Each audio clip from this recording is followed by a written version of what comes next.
Le centenaire de Miss France se tiendra au Puy du Fou en Vendée ce samedi 19 décembre et sera retransmis en direct sur TF1. Présenté par Jean-Pierre Foucault, ce sont 29 prétendantes à la couronne défileront sous les yeux des téléspectateurs. Qui succédera donc à Clémence Bottineau, la Miss France 2020. Pour l'occasion et à cause de la crise sanitaire, tout a dû être réorganisé afin de prendre le moins de risques possible. Si d'ordinaire, la cérémonie se tient dans la ville de la Miss sortante, le comité n'a pas vraiment eu de choix cette année à cause de la pandémie de coronavirus. Cependant, combien va coûter cette élection ?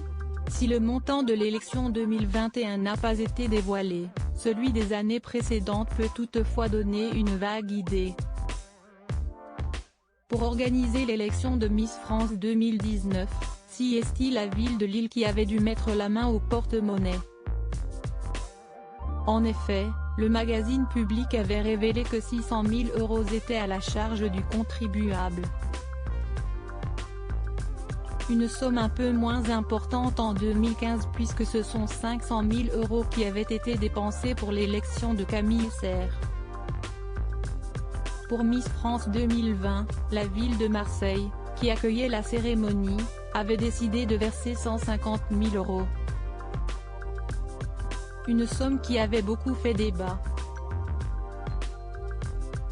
Cependant, ces différentes sommes, même si elles paraissent très élevées, couvrent la mise à disposition du lieu d'accueil, des salles de répétition, de l'hébergement de 30 Miss, des restaurations et autres services mis à disposition pour l'accueil des participantes.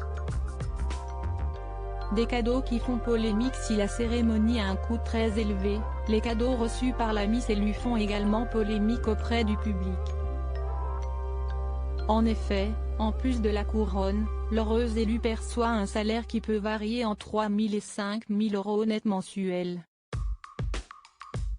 En plus de celui-ci, elle sera couverte de cadeaux pouvant atteindre la somme de 57 000 €. Parmi eux, une tablette tactile, une garde-robe complète, des maillots de bain, des lunettes de soleil, un kit de voyage, ou encore des produits de beauté.